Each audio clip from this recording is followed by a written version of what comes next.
ओम नमः शिवाय। नमस्कार दोस्तों, आपके अपने चैनल प्योरिटी ऑफ लाइफ में मैं नीलम शुक्ला आपका बहुत बहुत स्वागत करती हूँ। दोस्तों, सावन का महीना भगवान शिव को समर्पित होता है। सावन के महीने में भगवान शिव की पूजा करने से, व्रत धारण करने से और विशेष प्रकार से भगवान शिव की आराधना करने से हर प्रकार की इच्छाएं पूर्ण होती हैं। शास्त्रों में ऐसा कहा गया है कि अगर आप पूरे वर्ष में अगर आप शिव की आराधना किसी भी कारणवश नहीं कर पाते हैं तो मात्र सावन मास में अगर आप शिव की पूजा आराधना करते हैं, जलाभिषेक करते हैं, उनके निमित्त व्रत धारण करते हैं या मंत्रों का जप करते हैं तो पूरे वर्ष की पूजा का संपूर्ण फल आपको प्राप्त हो जाता है। इसलिए सावन का महीना भक्तों के लिए वरदान की तरह होता है। इस पूरे महीने में भक्त भगवान शिव की आराधना करते हैं और सावन के महीने में सोमवार के व्रत का बहुत महत्व माना गया है। सावन के महीने में अगर आप सोमवार का व्रत धारण करते हैं और सोमवार के दिन भगवान शिव की आराधना करते हैं तो भगवान शिव की कृपा के पात्र आप बन जाते हैं। किसी भी प्रकार की आपकी मनोकामना हो, भगवान शिव की कृपा से वो पूर्ण होती है। और आज की वीडियो में मैं आपसे बात करने वाली हूँ सावन के सोमवार के व्रत के बारे में। साल 2023 में सावन मास का पहला सोमवार आपको कब प्राप्त होगा, कब से आपको व्रत शुरू करना है, सावन के सोमवार का महत्व क्या है, मतलब इस व्रत को करने के क्या लाभ होते हैं, किस प्रकार से इस व्रत में भगवान शिव की पूजा आराधना करना चाहिए और कौन सी वस्तु भगवान को भोग अर्पित करनी चाहिए। पहली बार अगर आप व्रत शुरू करना चाहते हैं तो इस बार व्रत शुरू कर सकते हैं या नहीं कर सकते हैं। और जैसे कि इस बार अधिक मास लग रहा है, मतलब सावन इस बार 2 महीने का होगा, तो इस बार सावन में जो व्रत किए जाएंगे सोमवार के, क्या अधिक मास के भी व्रत किए जाएंगे, मतलब 4 सोमवार के व्रत करेंगे या फिर 8 सोमवार के व्रत किए जाएंगे। और सावन सोमवार के व्रत का उद्यापन आपको कब और कैसे करना है, संपूर्ण विधि सावन के सोमवार की आपको आज की वीडियो में मैं शेयर करने वाली हूँ। तो आज की वीडियो बहुत महत्वपूर्ण है, पूरा ज़रूर देखिए। अच्छी लगे वीडियो तो लाइक भी ज़रूर कीजिए और शेयर भी ज़रूर कीजिए फैमिली फ्रेंड्स के साथ। चैनल पर पहली बार आए हैं, अगर अभी तक आपने चैनल को सब्सक्राइब नहीं किया है तो आज की वीडियो अगर आपको अच्छी लगे तो चैनल को सब्सक्राइब करके बेल आइकन को ज़रूर प्रेस कर लीजिए। इससे ये होगा कि इस चैनल पर जो भी नई वीडियो अपलोड होंगी उनकी नोटिफिकेशन आपको सही समय पर प्राप्त होगी। तो दोस्तों, इस बार सावन 2 महीने का होगा, 59 दिन का होगा, क्योंकि सावन मास में अधिक मास लग रहा है। तो इस बार अत्यंत ही दुर्लभ और शुभ संयोग आपको प्राप्त होगा 2 महीने तक भगवान शिव की पूजा आराधना करने का। और सावन मास प्रारंभ हो रहा है 4 जुलाई से, समाप्त होगा 31 अगस्त को। तो ये 59 दिन का सावन मास आपको प्राप्त होगा अधिक मास के साथ। और हाँ, आषाढ़ मास की पूर्णिमा 3 जुलाई को है। तो जो भक्त पूरे सावन मास का व्रत धारण करना चाहते हैं, मतलब पूरे सावन महीने व्रत करना चाहते हैं, तो उसके लिए आपको 3 जुलाई से ही व्रत शुरू करना होगा। तो सावन मास का व्रत 3 जुलाई से प्रारंभ होगा। अब बहुत से भक्तों के प्रश्न आ रहे हैं कि क्या सावन मास के सोमवार का व्रत भी 3 जुलाई से ही किया जाएगा। तो देखिए, सावन मास के सोमवार का पहला जो व्रत होगा वो 10 जुलाई को होगा, क्योंकि सावन मास 4 जुलाई से प्रारंभ होगा। आषाढ़ पूर्णिमा 3 जुलाई को है, लेकिन सावन मास जो है वो 4 जुलाई से प्रारंभ हो रहा है। जो भक्त पूरे सावन मास का नियम लेंगे वही 3 जुलाई से व्रत शुरू करेंगे। सावन में जो सोमवार का व्रत होगा वो 10 जुलाई से होगा। अगर आप 16 सोमवार का व्रत भी करना चाहते हैं तो 10 जुलाई से आप अपना व्रत शुरू कर सकते हैं। तो सावन का पहला सोमवार 10 जुलाई को है, दूसरा सोमवार 17 जुलाई को है, सावन का तीसरा सोमवार 24 जुलाई को है और सावन का चौथा सोमवार 31 जुलाई को है। सावन का 5वां सोमवार 7 अगस्त को है और सावन का 6ठा सोमवार 14 अगस्त को है। सावन का 7वां सोमवार 21 अगस्त को और 8वां सोमवार 28 अगस्त को है। इसमें देखिए 4 सोमवार आपको प्राप्त होंगे अधिक मास के।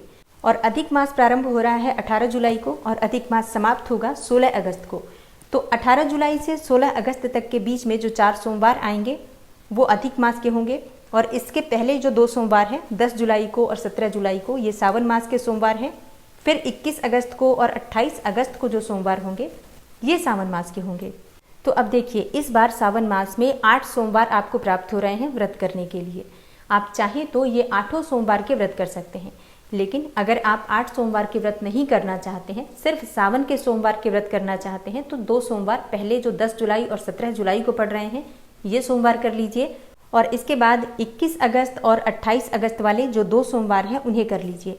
तो आप सिर्फ 4 सोमवार भी कर सकते हैं, सिर्फ सावन के सोमवार के भी व्रत कर सकते हैं। लेकिन अगर आप सभी सोमवार करते हैं तो बहुत अच्छी बात होगी, क्योंकि अधिक मास का जो समय होता है उस समय में जो भी हम व्रत पूजा पाठ करते हैं उसका फल कई गुना होकर प्राप्त होता है। तो प्रयास कीजिए 8 सोमवार कर पाएं। नहीं कर पाते हैं तो ऐसे में आप 4 सोमवार भी कर सकते हैं। और सावन का सोमवार का व्रत जो किया जाता है उसे करने के लाभ क्या होते हैं, बहुत सारे भक्तों के प्रश्न हैं। देखिए, आप किसी भी मनोकामना से सावन के सोमवार के व्रत कर सकते हैं, बिना मनोकामना के भी कर सकते हैं। सावन के सोमवार के व्रत करने से किसी भी प्रकार की मनोकामना हो पूर्ण होती है, भगवान शिव की विशेष कृपा आपको मिल जाती है, किसी भी प्रकार की परेशानी आपके जीवन में हो समाप्त हो जाती है। हर प्रकार की विघ्न बाधा आपके जीवन में जो आती है, संकट जो आपके जीवन में आ रहे होते हैं, भगवान शिव उसे दूर कर देते हैं। हर प्रकार के सुख की प्राप्ति हो जाती है सिर्फ सावन के सोमवार का व्रत करने से। और सावन के सोमवार के व्रत में भगवान शिव और शक्ति की पूजा आराधना की जाती है। तो शिव और माता पार्वती की पूजा करने से हर प्रकार की मनोकामना पूर्ण होती है, हर प्रकार के सुख की प्राप्ति होती है।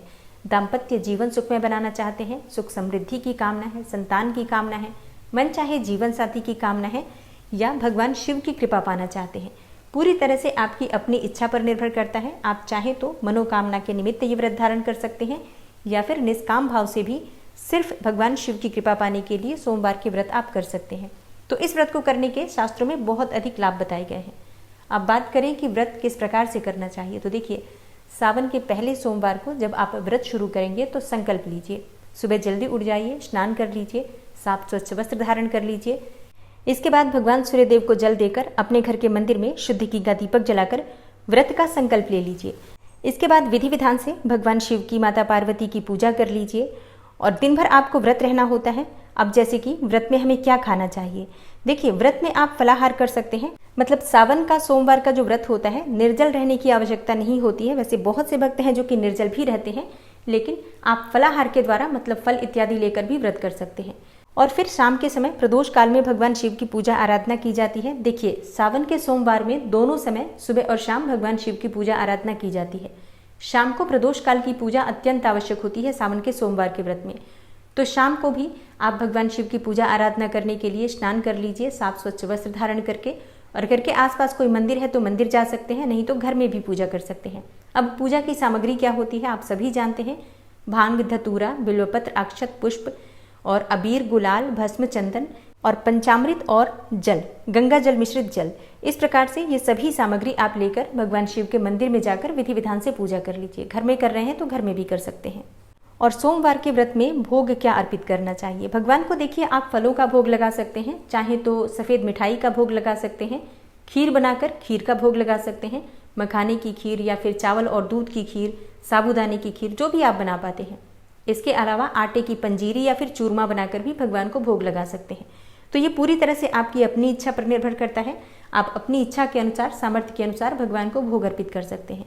और शाम की पूजा करने के बाद आप चाहें तो फलाहार कर सकते हैं या चाहें तो मीठा भोजन कर सकते हैं। वैसे सावन के सोमवार में फलाहार पर ही रहना चाहिए, शाम को भोजन ना करें तो ज़्यादा श्रेष्ठ है। लेकिन अगर भोजन करना चाहते हैं तो प्रयास कीजिए मीठा भोजन करें। तो पूजा की विधि हर सोमवार को एक ही होगी। इसी प्रकार से आपको सुबह और शाम दोनों समय भगवान शिव की पूजा आराधना करना है प्रत्येक सोमवार को। अपनी इच्छा के अनुसार आप 4 सोमवार के व्रत भी कर सकते हैं, चाहे तो इस साल पड़ने वाले 8 सोमवार के व्रत भी कर सकते हैं। अब बात करें उद्यापन के बारे में, तो देखिए, सावन सोमवार का व्रत जो किया जाता है, अंतिम सोमवार को आप व्रत का उद्यापन करते हैं। जैसे कि अगर आप 4 सोमवार कर रहे हैं तो चौथे सोमवार को व्रत का उद्यापन करेंगे, और अगर आप 8 सोमवार कर रहे हैं तो 8वें सोमवार को व्रत का उद्यापन करेंगे। तो सभी सोमवार पर जिस प्रकार से भगवान शिव की पूजा आराधना की जाती है, उसी प्रकार से अंतिम सोमवार के दिन भी सुबह और शाम दोनों समय भगवान शिव की पूजा आराधना की जाएगी। अब देखिए, अगर आप पूरे सारे सोमवार में बहुत सारी चीज़ें भूल जाते हैं, कुछ चीज़ें नहीं अर्पित कर पाए हैं, वो सभी चीज़ें आपको अंतिम सोमवार पर ज़रूर अर्पित करना है। जैसे कि शिव और पार्वती की आप पूजा करते हैं तो प्रत्येक सोमवार को सुहाग की सामग्री आप अर्पित नहीं कर पाते हैं, तो इस सोमवार में सुहाग की सामग्री भी आप अर्पित कर सकते हैं। और इसके अलावा भी जो चीज़ें आपसे रह गई हैं वो सारी चीज़ें आप इसमें कर सकते हैं। जैसे कि अधिक से अधिक संख्या में बिल्वपत्र अर्पित कर सकते हैं, 108 दाने चावल के अर्पित कर सकते हैं। इसी प्रकार से धतूरे का या मंदार का पुष्प जो होता है सफ़ेद, उसे भगवान शिव को अर्पित कर सकते हैं अधिक संख्या में। मतलब अंतिम सोमवार पर विशेष रूप से भगवान शिव की पूजा आराधना की जाती है और दान दक्षिणा अंतिम सोमवार को दिया जाता है। दान किस चीज़ का करना है आपको? सफ़ेद वस्तुओं का। जैसे कि सफ़ेद वस्त्र दान कर सकते हैं, चावल का दान कर सकते हैं, दूध का दान कर सकते हैं, शक्कर का दान कर सकते हैं। ये सभी चीज़ें किसी ब्राह्मण को दान की जाती हैं या मंदिर के पुजारी को दान कर सकते हैं। तो अंतिम सोमवार को जिस दिन आप उद्यापन करते हैं, शाम के समय विधि विधान से भगवान शिव की, माता पार्वती की पूजा आराधना करने के बाद सभी सामग्रियां जो आप दान करना चाहते हैं भगवान शिव को अर्पित कर दीजिए। और उसके बाद ये सभी सामग्री दक्षिणा के साथ किसी ब्राह्मण को या मंदिर के पुजारी को दान कर दीजिए। जो भी आपने व्रत धारण किया है, पूजा किया है, जो भी मंत्र जप हम करते हैं सोमवार को, प्रत्येक सोमवार को मतलब पूरे सावन में आपने जो भी मंत्र जप पूजा पाठ इत्यादि किया है, सब भगवान शिव को और माता पार्वती को अर्पित कर दीजिए और उनसे प्रार्थना कीजिए कि इस व्रत में आपसे जाने अनजाने कोई भी भूल चूक हुई हो तो उसके लिए क्षमा करें, आप पर कृपा सदैव बनाए रखें। इसी प्रकार से आपके जीवन में शुभता बनी रहे ताकि अगले सावन में फिर से आप भगवान शिव का व्रत करें। इस प्रकार से आपको व्रत का समापन करना होता है। तो प्रत्येक सावन में इसी प्रकार से भगवान शिव की और माता पार्वती की पूजा आराधना करके सोमवार का व्रत करना चाहिए। अब जैसे कि बहुत से भक्तों के प्रश्न आए हैं कि क्या इस साल हम सावन के सोमवार का व्रत शुरू कर सकते हैं अगर पहली बार कर रहे हैं तो? जी हाँ, बिल्कुल कर सकते हैं। सावन का जो पहला सोमवार है 10 जुलाई को प्राप्त हो रहा है, दूसरा 17 जुलाई को प्राप्त होगा, इसके बाद अधिक मास लग रहा है।